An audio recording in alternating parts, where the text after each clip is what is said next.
My brother moved out of the house back in 2002, once he got his job as a computer technician. Though, he recently went missing. When I went to his house, it was locked, with 3 sheets of printer paper taped to the front door. While coming home from work one day, I had noticed someone had left their damaged gray laptop lying in the middle of my driveway. I got out of my car to examine it more carefully. The LCD definitely showed signs of user-related damage. There was a large hole on the left side of the screen that appeared to fit a standard Phillips head screwdriver perfectly. There was a webcam above the display, and it was also destroyed, probably by the same screwdriver. Other than those, everything else on the computer showed minor signs of wear. Almost all of the keyboard keys were faded, but not to the extent that the laptop would be considered unusable.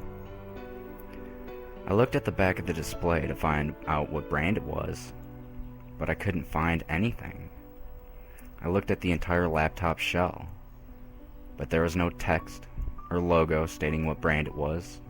In fact, there was no warranty sticker, no proof of license sticker on the bottom, nothing whatsoever. What was even more odd was the fact that the only ports on the laptop was a VGA port for connecting an external display and a USB port. How long could this laptop have possibly run without a charging port to recharge the battery? It must have been a very low-end laptop where you had to remove the battery pack and put it onto its own charging dock. But why did it have a webcam then? Curious as to what was on the laptop, I ran inside to my basement where my old desktop was currently being stored. The reason it was down there was because I forgot to bring that behemoth to the local SAR can to recycle it. I would have been using it as my regular computer, but it takes 5 or 6 hours to fully boot, because the system always has to go through recovery mode every time you start it, and the processor is way too slow to recover everything on the 500 gigabyte hard drive that I had installed on it. Well, I removed the old LG CRT monitor from the desktop and plugged it into the laptop. I went to push the power button, then I stopped. There's no way this is gonna work. The battery has to be dead by now. I rummaged around the basement to find my battery voltage tester and immediately withdrew the battery from the laptop to check the voltage. Lo and behold, it had no charge. Well, I thought, might as well just leave it and take everything to the SAR can tomorrow. With that, I unplugged the display from the laptop and put it back to the desktop, and simply left everything downstairs. After leaving the basement, I went to go watch TV for about 3 hours or so before going to bed. I was suddenly awakened from my deep slumber by the sound of the Windows 2000 startup jingle and fell out of my bed. It was so deafening loud, I swore someone was holding a pair of speakers right next to my ears. I stood up in a groggy daze, and it took a couple minutes to figure out what the sound was. The desktop. I must have accidentally hit the power switch while trying to switch the monitors. I headed to the basement, but froze in the middle of the steps. I just remembered that there was no way my computer could have started up, because I have Windows 95 installed on my desktop. I was reluctant to go down the steps after that, but my common sense started kicking in and I thought I must be getting my operating systems mixed up. Yeah. When I walked down, I was shocked to see that my desktop wasn't on. In fact, I remembered that it wasn't even plugged in. I had to make sure of it though. I checked behind the desktop. Everything else was plugged in except for the tower. There was absolutely no chance of that laptop turning on. It was impossible. I removed the battery from the laptop again and rechecked the voltage. This time, I couldn't get a direct number. The voltage tester was just going insane. I reinserted the battery and pressed the power button on the laptop. Some indicator lights flashed, meaning the computer definitely started. Except, this time, the startup jingle wasn't played at all. I needed to see what was going on here. I connected the CRT monitor back onto the laptop, and what I saw was a bare desktop with 3 icons in the corner. The taskbar was empty, and there was no start menu button. The wallpaper was black. Why would anyone do this to their desktop? Anyone could remove all the icons, but they had to be a pretty skilled hacker to remove the start menu button. Of the 3 icons, one was a game folder, one was a videos folder, and the last was the DOS command prompt program. Maybe this was a kid's laptop. Clicking on the games folder confirmed my suspicions. A little girl must have owned this laptop. I felt some remorse for the poor girl because there was only one game in the folder. The program name was called Princess.exe.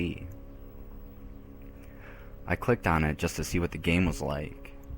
A fully animated title screen came up, with various generic fairy tale princesses twirling across the screen, and then the logo flew down with a bunch of sparkly doves holding it. The game was called Princess Creator, Make Yourself Beautiful. So it must have been one of those low-budget, put images of various clothing items onto yourself game. I was right. As the menu popped up, I was given the option to dress up or to view pretty pictures. I wanted to see what the girl looked like, so I clicked the second option. She had to have been no more than 5, and on top of that, she was very cute. She was either of Mexican or Spanish origin. She wore a somewhat tattered white dress with small red frills around the sleeves and collar. It had small roses on it. I smiled, as she looked like she had a lot of fun putting a virtual tiara on her head. However, browsing through the photos, about halfway through, there were pictures of a room with nothing else but a bed inside. She must have been dodging the camera for the hell of it, I guess. After that, I felt I had seen enough of that program and might as well go see the other 2 files on the laptop. I decided to go to the command prompt to see if I could locate any other files on the drive. I simply just got a line with no drive letter. Okay, this is getting strange, I thought. I typed into the command box, Start C, to see if I could open the directory I wanted to explore. I pressed enter, and DOS simply replied, Start is not recognized as an internal or external command, operable program, or batch file. After a few seconds, the program crashed, bringing me back to the desktop. So I guess the last thing to look at is the videos. As I double-clicked the folder, the screen faded to black. I thought it had crashed, but I noticed there was a small underscore flashing in the top left corner. Suddenly, the text start-videos-001.wmv flashed briefly. Then a video appeared in full screen. It was the girl again. This time she was smiling, bouncing slightly in excitement. Her happiness made my heart feel warm. My guess was that she must have been recording herself play the dress-up game with the webcam. At first, she was simply moving her fingers across the trackpad, clicking, then giggling excitedly for a bit. She must have been laughing at the things she put on herself in the game. After about 2 minutes or so, the screen would cut to black for a fraction of a second, and then return to the girl playing the game. This time, however, she was dressed differently, in a simple pink t-shirt with the words, Go Go Girl, stitched in glitter. I guess the game was recording her every time she started it, without her knowing. This made me sort of uneasy. I mean, why would anyone program a game to do that? Whatever. I guess it was going to be the same sort of thing over and over with the video. So I might as well just turn off the computer. I reached over and pressed the power button, and it didn't shut off this time. The video continued to play. and I saw the girl this time was wearing an orange tank top with nothing on it. She was smiling and giggling as usual, and I thought maybe I could turn off the computer after the video is done. It couldn't be that long. The video seemed to drag on, with more cuts of her playing the game in a different outfit, and I started to doze off. However, after the next video cut, the girl was just staring at the camera with a blank, expressionless look on her face. Wondering what the hell was going on, I become interested in the video again. This one didn't make me smile. It made me extremely uneasy to watch her without her usual smiley face on. It was dark in the room, but there was a desk light on, off to the side. She was in some sort of nightwear. What was she going to do? She sat there for a minute with that blank expression, like she wasn't thinking at all. I started to get really tense, as if something awful was about to happen. She bent over and picked up a handsaw from the left side where she was sitting. She held it in front of her, showing it to the camera. Then she placed the jagged blade on the side of her cheek. I cringed at what I was seeing. Slowly, she began slicing into her right cheek. Blood drizzled down her neck as she did it. Slowly, the side of her teeth began to show after about 10 seconds. As the saw went lower on her face, more of her teeth began to show on the side. Blood covered almost the entire right side of her face. She eventually got to the bottom of her jawbone and sawed a tiny piece off of it too.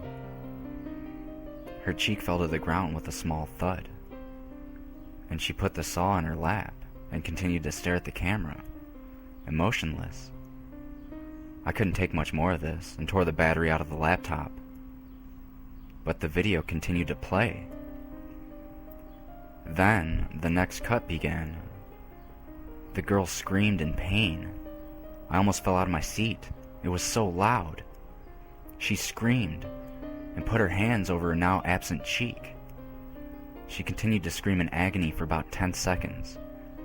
Then a knocking was heard from the side. It was a woman yelling in a language I couldn't understand. She was pounding the door, but not opening it. The girl must have locked it. I tried to unplug the monitor from the laptop, but it was stuck in. I didn't want to see what happens next. The screaming and the yelling continued up until the next cut in the film. She was back at her emotionless state, but her cheek was still missing. The woman at the door was pounding and yelling still. It must have been her mother. The girl then raised the saw up to her right shoulder and began cutting just as slowly as last time. I gagged at the sight of this. It was a holocaust of wrong. The blood began to stream out in all directions. The yelling behind the door fell silent. I guess the other woman was trying to get someone to help her, either the father or the brother or someone. When she hit the bone, an awful grinding noise could be heard. I covered my ears, but I could still hear it vividly through my hands. I noticed that a piece of her muscle got stuck on one of the teeth of the saw blade. This cut ended a lot faster than before. And the next cut was the same thing, except the color from her face was draining, and her pain-ridden screams became quickly weaker. Her clothing was completely red with blood on the right side. Then she became emotionless again. Oh God, what is she gonna cut off next? The mother returned with what sounded like 2 other people, and they were all yelling in the same language as before. The girl raised the saw and began cutting the right side of her head off. Loud thuds were sounding at the door. They were trying to knock it down. The girl continued to work her way down, with blood going in all sorts of directions. The thuds still repeated themselves on the door. I was mostly confused at how she kept going, even after she went through most of her brain with the saw. Her right eye rolled into the back of her head, blood began leaking out of it. She eventually made it to the top of her mouth, where she hacked her way through bones and teeth. It was the single worst sound I have ever heard in my entire life. I still hear it in the back of my head some days.